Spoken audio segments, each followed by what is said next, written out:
in the cool, restless heartbeat of Seattle, where rain blurs, streetlights, and the smell of espresso fills every corner cafe. I learned that sometimes the biggest heartbreaks aren't caused by betrayal, cheating, or lies. Sometimes they're born from small misunderstandings that snowball into disasters you can never fully undo. And this is the story of how a love I once believed was unbreakable shattered because neither of us paused long enough to ask the right questions or speak the truth before assuming the worst. My name is Emily Carter, a 31-year-old UX designer living in Capitol Hill, and for 3 years I built a life with Ryan Miller, a software developer who loved vinyl records, Sunday morning runs, and the kind of quiet moments most people never even notice. He wasn't loud or flashy or overly romantic, but he was steady, consistent, warmth, the kind of man who made you feel safe just by sitting next to you on the couch. Our relationship was never perfect, but it was ours. Full of little rituals like late-night tacos at the food truck near Broadway, weekend ferry rides to Bainbridge Island, and handwritten notes we'd hide around the apartment. I believed we were happy, or at least moving in the right direction until one single text message, one misheard phone call, one accidental assumption started unraveling everything we'd built, like a loose thread on a sweater. It began on a rainy Tuesday night. I was working late, headphones on, buried in a wireframing project, when Ryan called.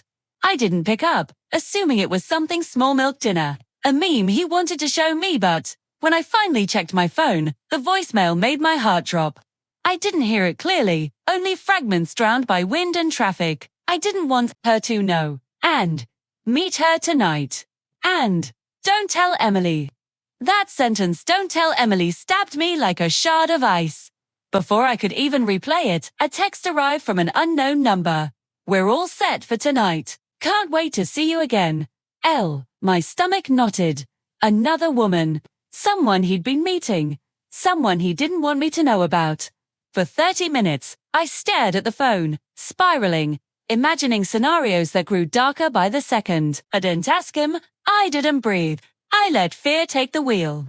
And that night, instead of confronting him, I did something that would haunt me for months. I followed him. When he left the apartment at 7:42 p.m. in a navy hoodie, I trailed behind him in my car, hands shaking, heart pounding against my ribs like it wanted out.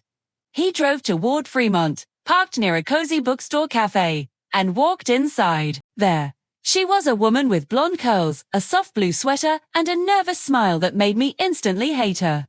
They hugged. Not long, but enough. I felt something inside me crack open and flood with fire. I didn't know her. I didn't know them. But in that moment, I swore I was watching my relationship die. I went home devastated, tears blurring the highway lights, convinced everything was over, and yet I still said nothing. The next morning Ryan acted normal, kissed my forehead, made coffee, sent a good luck text for my presentation. Every detail felt like a lie.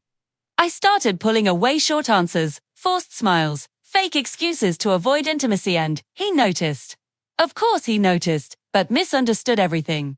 He asked, "Are you mad at me?" And I said no. "Are we okay?" And I said yes.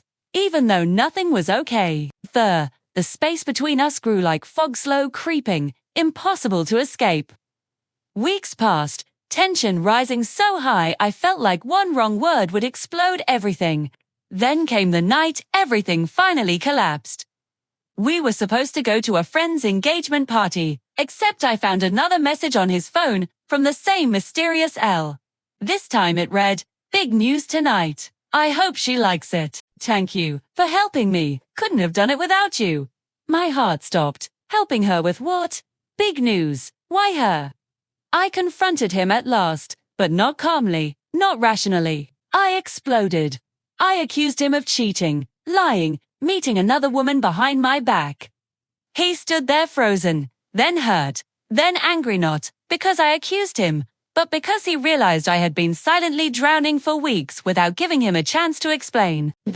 And then he shouted words that sliced through the air like knives. "Emily, if you trusted me at all, you would have asked me instead of assuming the worst."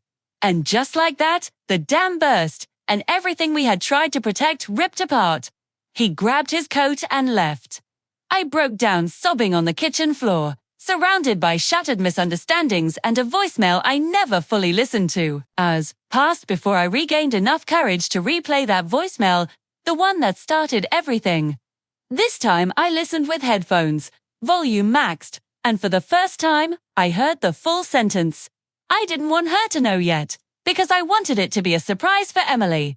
My breath caught. Then I heard, I'm going to meet her tonight, the jeweler. Don't tell Emily. Jeweler surprise. For me, my vision blurred as the truth hit me like a freight train. Here been planning a proposal.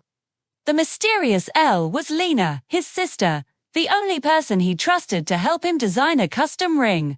The blonde woman I saw at the cafe, the jeweler, the hug, gratitude, and the message that said big news tonight. It was Lena telling him the ring was ready. My entire body went cold. I had ruined everything. The next morning, Ryan came home with red eyes and a heavy silence. Before he even spoke, I said the words, choking my throat. I know the truth now. I am so sorry, but apologies don't stitch wounds instantly. He looked at me for a long time, heartbreak written across his tired face, and whispered, "You didn't trust me." That's what hurts the most. And that's when I realized we weren't broken because of cheating. We were broken because of silence, assumptions, and fear. The ring, he didn't even show it to me. He tucked it into a drawer like a memory we both weren't ready to face. We didn't break up immediately. We tried. We went to therapy, talked late into the night, cried, held each other, argued again, and slowly learned how to speak without letting fear rewrite reality.